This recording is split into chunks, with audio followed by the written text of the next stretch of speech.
देखें, एफआईआर तो दर्ज बिल्कुल कोई भी शख्स करवा सकता है काबिल दस्तंदाजी जुर्म के बारे में।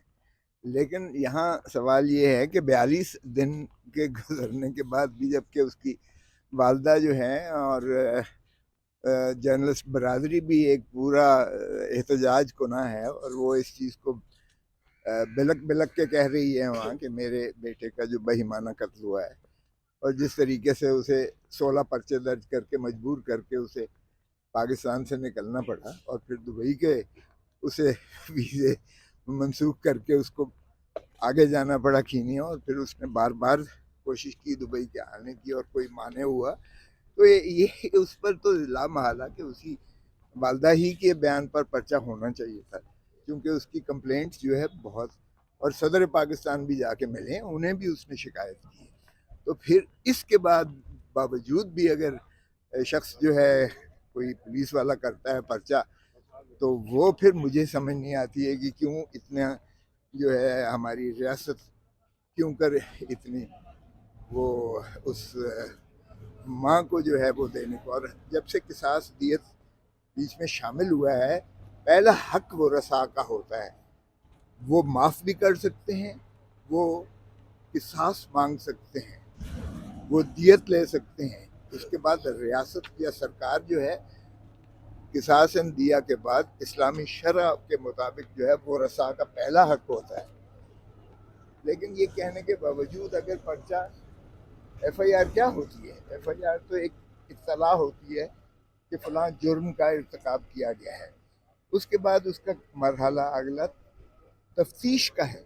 अब इसमें मसाला तो ये है कि तफ्तीश में तो ये तयन करना है कि कौन इसमें मुल्जिम है, कौन से महरक़ात हैं, कौन कौन से इसमें जो है जुर्म के इर्तकाब हुए हैं, और उन इर्तकाब के बाद जो है उसका फिर कैफर किरदार तक पहुंचाना, ये रियासत का काम। लेकिन एक बात खुश आइंद है कि सुप्रीम कोर्ट की फुल बेंच बैठी है इस पर। चीफ जस्टिस साहब ने इसको सुओ मोटो लिया है, जो बहुत बड़ा एक तकाजा था, और मैं तवक्को करता हूँ कि इसमें जो है रियाती इदारे भी ताउन करेंगे, और आपकी बरादरी और उनकी वालदा को पूरा इस तफ्तीश में शामिल किया जाएगा, और उनके जो है जो वो बताएंगे या जिस खदशात का उन्होंने बरमला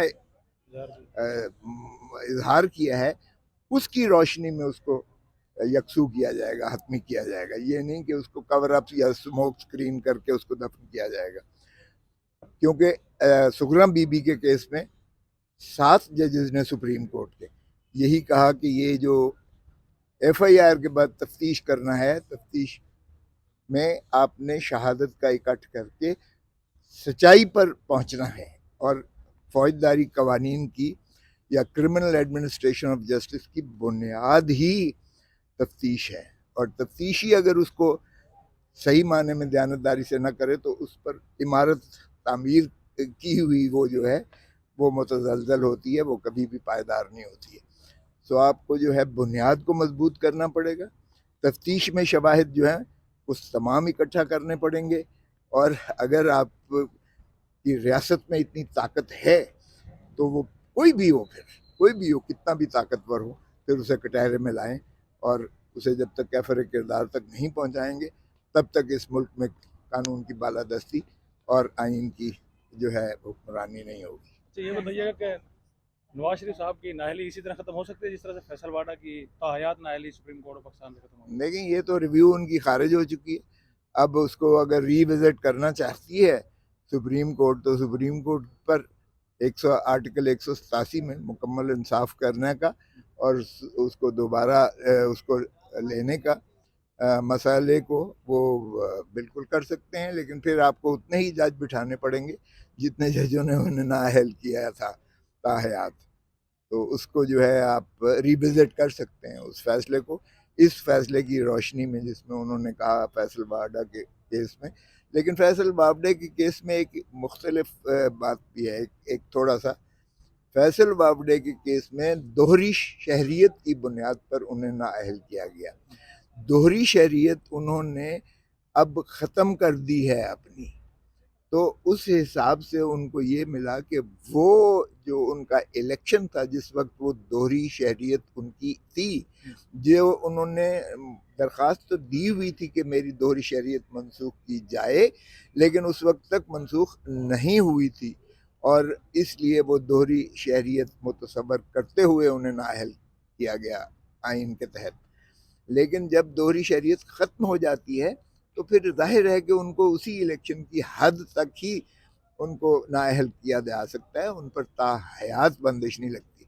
जबकि मोहतरम नवाज शरीफ साहब के बारे में आर्टिकल 62(1) के तहत किया गया है, जिसमें उन्हें नाअहल करके जो है वो ताहयात बंदिश लगाई गई है। गो के वो भी एक अजीब फैसला है जिसमें ये कहा गया कि जी चूँकि ये दुबई में जो फर्म थी और ये इनके बेटों की थी जिसमें ये डायरेक्टर थे और उस डायरेक्टरेट उस ओहदे की तनख्वाह थी जो इन्होंने नहीं ली, तो ये रिसीवेबल में मुतसबर की जाकर इसका जिक्र करना जो है वो उसमें ज़रूरी था जो इन्होंने डिक्लेरेशन दिया था। तो ये अंधे को अंधेरे में बहुत दूर की सूझी। ये इतनी जो है जो चीज़ आपके पास है आप उसी दौलत का इजहार करेंगे कि ये मेरे पास एसेट्स हैं, ये मेरे पास आमदनी।